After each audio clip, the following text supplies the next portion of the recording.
Hi there.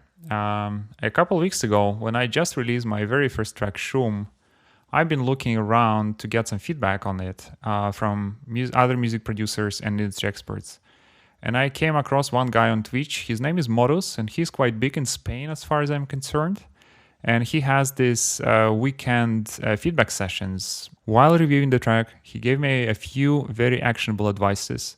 And what I'm going to do today, I decided to make a club mix of the track with extended intro and extended outro, and of course I'm gonna incorporate all of his feedback into the new mix. So come with me, I'm gonna open the DAW now and I'm gonna be working on the track.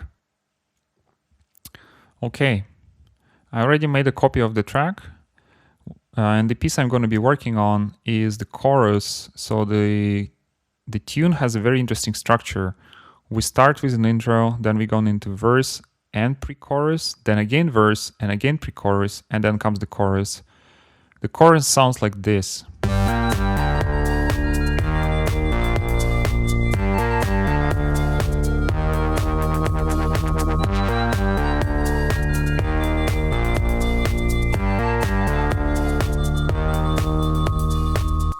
Okay, that's how it goes. There is a little bit of automation flying around. You can hear the bass, you can hear the kick, you can hear all the layers, etc.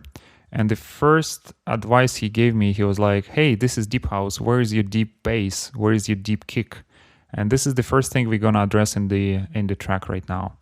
Actually, the first thing I'm gonna do, I'm gonna look into the chain. So both kick and bass are going into bus 20, which is low end. And I'm using here this Pultec technique where you have a slow compressor with relatively slow release and attack, and it has a slight curve, a slight equalization to make it pumping a little bit. But it seems this thing that just doesn't work, so I'm gonna turn it off for now altogether. And we're gonna also see what's in the master chain. On the master chain, I have this multi-band compressor. I have my limiter, which is again set to, I'll get to this part later. I'm not going to bother you with this.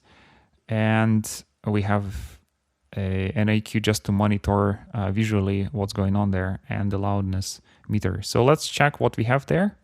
So you can see, you can have an idea where we're starting with. So as you can see, the track is not loud at all to modern standards. I'm looking at crest factor of, I don't know, -14 RMS. This is very low, okay? And another thing that I'm looking at is that the bass, the low end, is only peaking at -20 dB, which is usually, if you look into like any other, modern EDM music or deep house, it usually goes all the way up to -10 dBs. So this is the first thing I'm going to be working on. So yeah, let's address this part first. I'm going to start with the kick and see where it gets. When it comes to the kick, as you can see, I'm using layering here. I'm using different samples. And the first issue that I see here is that I'm using one MIDI channel to activate all 4 parts of the kick. And the root key is not synchronized between between different samples. So you see some of the sample is actually playing, the root key is C3, while I'm actually playing the root key. So the root key of G. So that means the DAW logic is actually bringing and transposing this track all the way down. So it's actually my intentional sound, the stuff that I was checking while layering the kick, is actually not working anymore, because what I was doing, I was tuning different parts of the kick separately. I'm gonna address this issue first, and let's go one by one through them.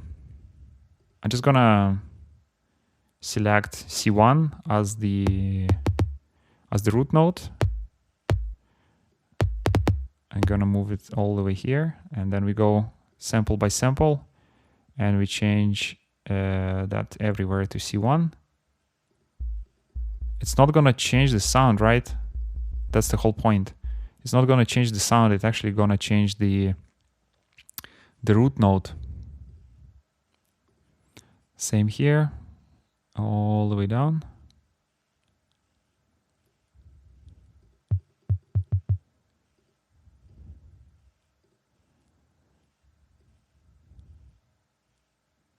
This is really a newbie mistake. So this is the body. And this must be exactly the click.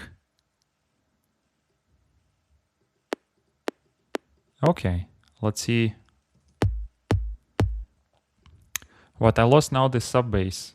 So I'm actually, because my track is in E minor, I should be looking at 41 as the first spike, and I should be looking at something like 82 as the second spike. And as you can see, they are not aligned.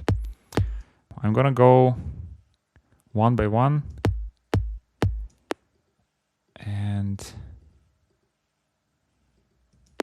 correct that. I'm not gonna do anything about the peak because it has no tone pretty much. It has a little bit, but you can barely hear that. The mid part, I think it's fine. I actually do like how it sounds. Maybe I will bring it down a little bit later, around this like 180 hertz. Let me see how it actually sounds if I exaggerate that a little bit. Not sure I like it. Let me leave it like this for now. I'm not gonna bother with this. Then we have this low kick, as I said. Okay, this one kicks at around 95. This is definitely wrong, so I'm gonna go ahead and tune it. Okay, let me turn this off. Let me turn this one off as well.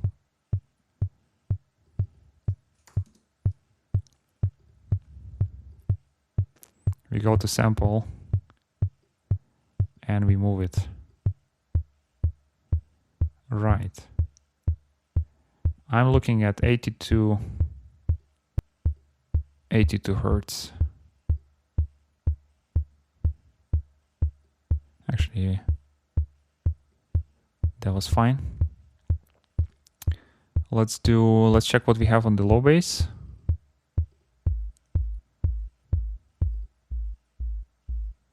I think same issue. I should be looking at 42. I don't know if you can hear that. I have a subwoofer. And this should be definitely much louder. Yep. And I also want to have them roughly equal in amplitude. Maybe with the low part even a bit higher.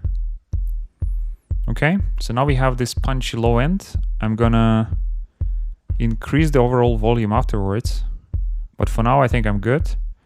And the next thing I'm gonna be looking at is I'm gonna be looking at the mid part, which we're still missing, which is supposed to be this part.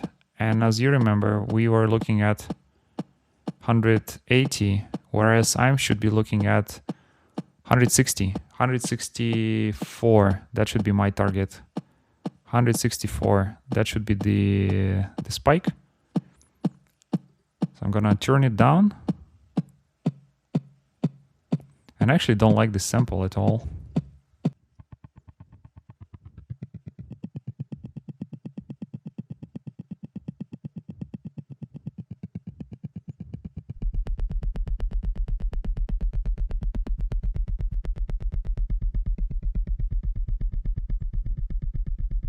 So I like the way it is. Let's see how it sounds all together.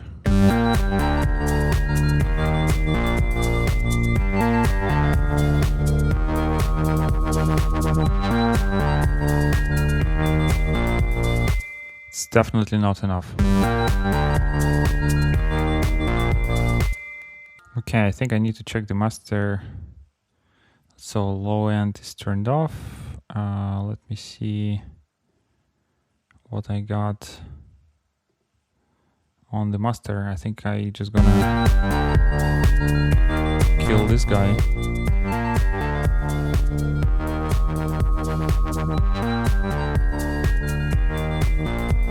Okay, the limiter is doing pretty much nothing. Now I'm gonna mix the kick. So let me just do this. I'm gonna send it straight to stereo. Okay, so first thing that I see,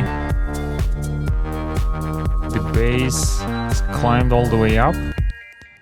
I'm gonna turn off the bass for now.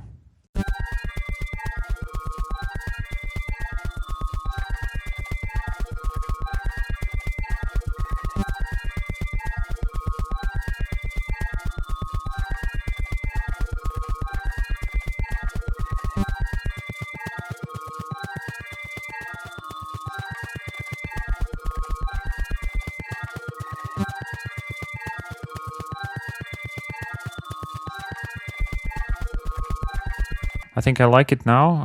I think it's much more balanced.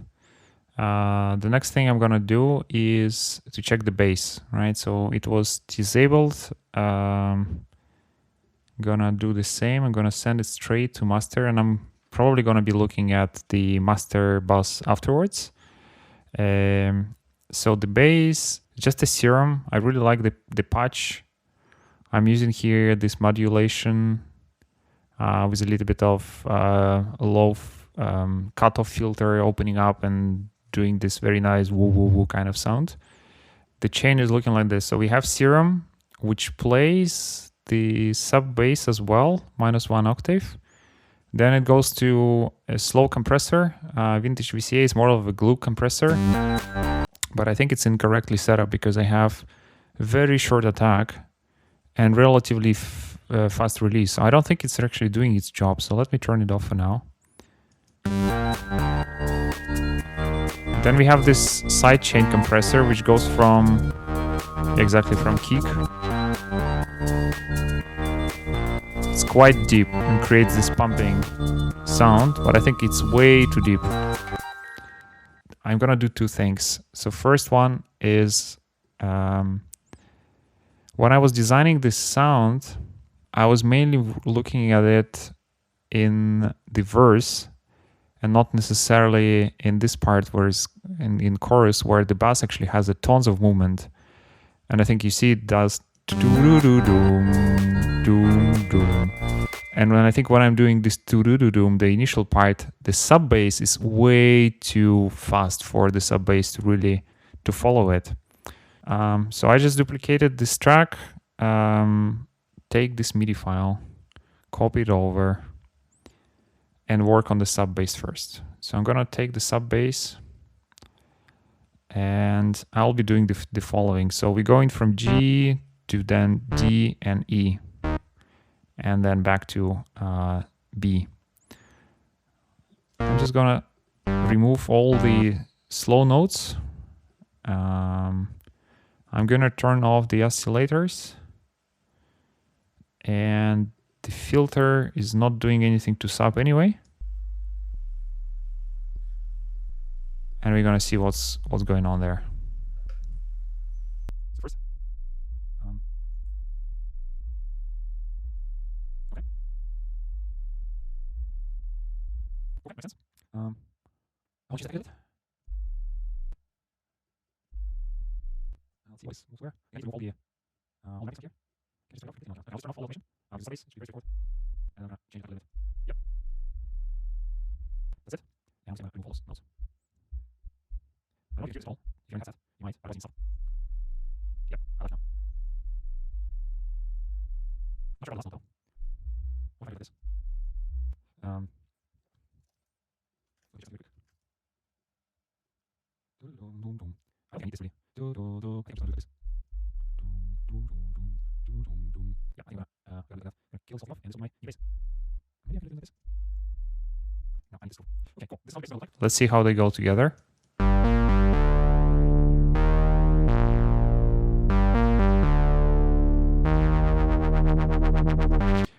wow, okay, I see the issue here because I holding on this note. Okay, so this is how it's gonna be. The way to check if the cutting is actually just defaulted by input again. See if you have any nasty dissonances there. You see there's one on the D sharp actually USB. So you find a note. Push this, stay on D.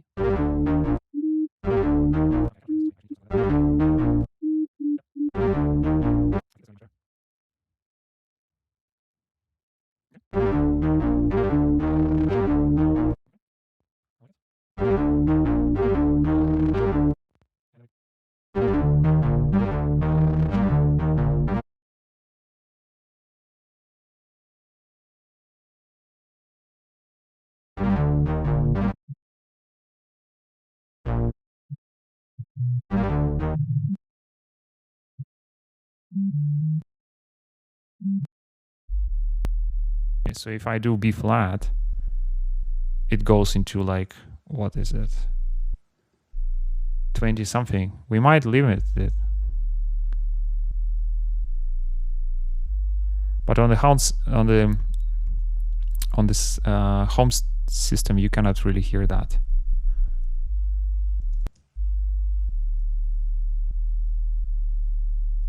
So I would prefer to stay there. So let's see how it sounds together. Yeah, you see, through the octave, it's actually fine. It doesn't create any resonances and extra oscillations. I think it's cool. I'm gonna try it later on an even bigger system, but for now should be fine. I'm gonna leave it like this. And what I'm gonna do now, I'm gonna make sure that I didn't forget to turn off the sub bass in here. No, I didn't. And we're gonna check it. Now I'm gonna work on the next thing, which is compressor against the kick. I think this is pumping way too much. Okay, let's do it like this.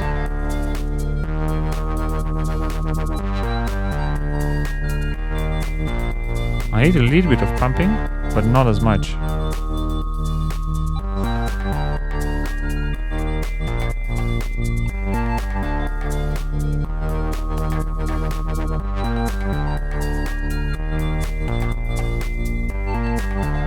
I think I need something like that, minus 14. Now I actually need to figure out the release. I think we're gonna get back to heavy pumping that I can hear what's going on.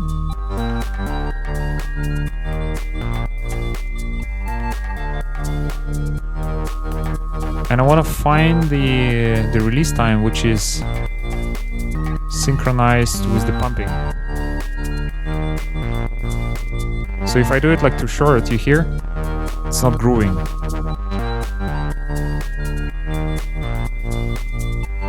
I need it to be aligned with the groove. I think I like this more. It used to be 40 something, but if you make it like 80, it actually create this very nice pumping. And I'm gonna dial it back again to normal value.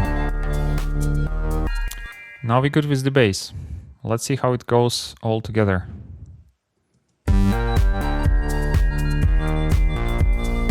Now I hear that there's too much meat in the kick.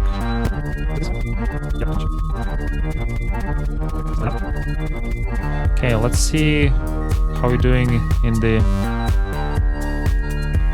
Yep, cool. I like it. So yeah, that's it with the low part. I think I'm gonna do now a little bit of... I'm gonna try to bring back the sub bass part. Sorry, the low bass. So it used to be organized like this. So it was going to the low end. I'm gonna send the bass there. Oop, low end and the sub as well. So they all go into low ends bass bus. And the trick you have there is to kind of pump up the low end even more you actually use a slow compressor that not supposed to eat up any attack in there and should create this extra groove. So it's more like acting as a glue compressor. So I'm gonna turn it on. And you see it's way too much. It should be like 1 dB max.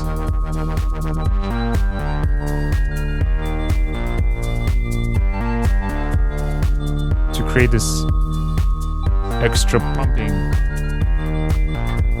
and blend the low tail of the kick with the bass.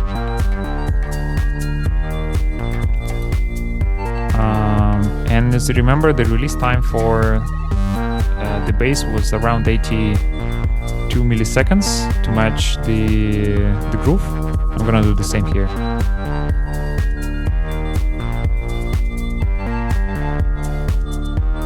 It should be very gentle compressor. Okay, I like it. And then the other part is, if you use the plugin like Pultec, I don't have this plugin, but the idea is very simple. So if you have your shelf at around, I don't know, 70, it actually brings down a little bit the frequency that is above this frequency, and it creates like a very musical extended low end. So I'm gonna bring them to 0 for now, turn it on, and we're gonna see how it works.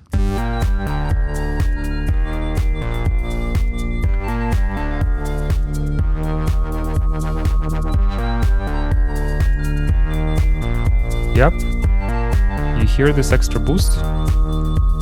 Now we turn on, we bring this one down a little bit, but not at the frequency where we have,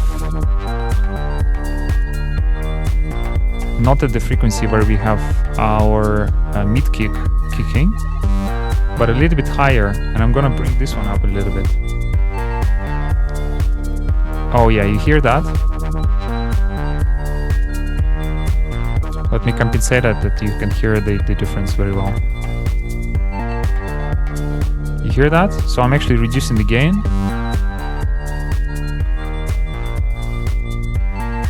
You see it's so much cleaner now. I'm gonna leave it like that. And if I now go to the master chain. So we started at around like kick and the bass hitting minus 20 dB. So now we're much closer to 15. So there is still a little bit of room to climb up.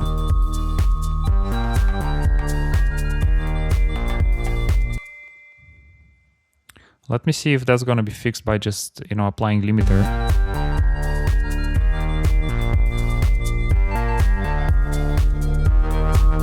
Yep. So you see now, I've got my kick almost hitting minus 10 dB, and the limiter is not even limiting anything. It's like minus 1 dB. I actually have so much more headroom here to make the track even louder. But I have gained already a few lofts, and I have so much more kick, so much more low end now in the track. It's quite significant actually. Which brings us to the next point, which is overall track loudness. And I think we can just briefly check how much more loudness I can squeeze out of this part of the track, and we see where we end. So we're now at minus 11.7. I bet we can get to up to like minus 7 easily without compromising any other parts of the mix.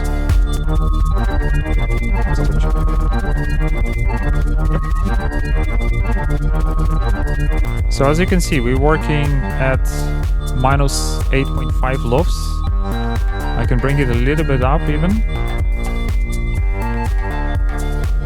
Like, I don't know, minus 7, but it doesn't make sense because my arrangement doesn't have that many instruments in the mid-range. That's how loops are calculated. So I'm gonna be working on arrangement in a different video, but for now I just want to show you like how big of a mistake I made initially when I mixed my track at -14 LOFs. So actually, you know, if you listen that in the playlist comparing to other tracks, it's so much quieter, missing so much energy and so on. So that's the second advice he gave to me. Many newbies actually starting with this part, I somehow missed out on this one, because I was actually checking the master in my car, and it turns out I had exaggerated bass there, so I actually backed it off a lot, and also turned it the loudness very much down. Now I have my system calibrated, and I think now I can hear much more details of my mix. And I hear that the bass was for sure missing, and there is actually a lot I can do with the track loudness. So the other advice he gave me was about the processing the voice. So if you remember, I had this voice part starting with something like that. He actually made a good point. So as you can hear, the sound is, the voice sounds very unprocessed, even though there is a tons of processing on it. So I have a multi-band compressor, I have normal compressor, like quite fast compressor on the voice, which is sets like to like, you know, pretty reasonable values. But I think something is missing is a little bit of saturation on the voice to kind of increase the frequency range for the sound and get it more into the mix. Again, if I'm hearing this next to other songs, the voice is just very low, and you cannot really hear it very well. So this is another thing I'm gonna fix, but not in this video. So today one was more of the, you know, low end, kind of fixing low end mistakes. And yeah, I think I achieved pretty good results. I'm gonna do another final pass once I get actually the club mix with all the extensions at the beginning and the end. I'm gonna change the structure a little bit, but I think it's a really good place. All right, so this was my homework on the track based on the feedback I got from an industry pro. Hope you enjoyed the video. Let me know if you have, you know, if you received similar advices to your tracks. Maybe you can share your stories, how you learned something new from, you know, those kind of feedbacks, and maybe tips and tricks you can share with the community. And see you in the next one. Bye bye.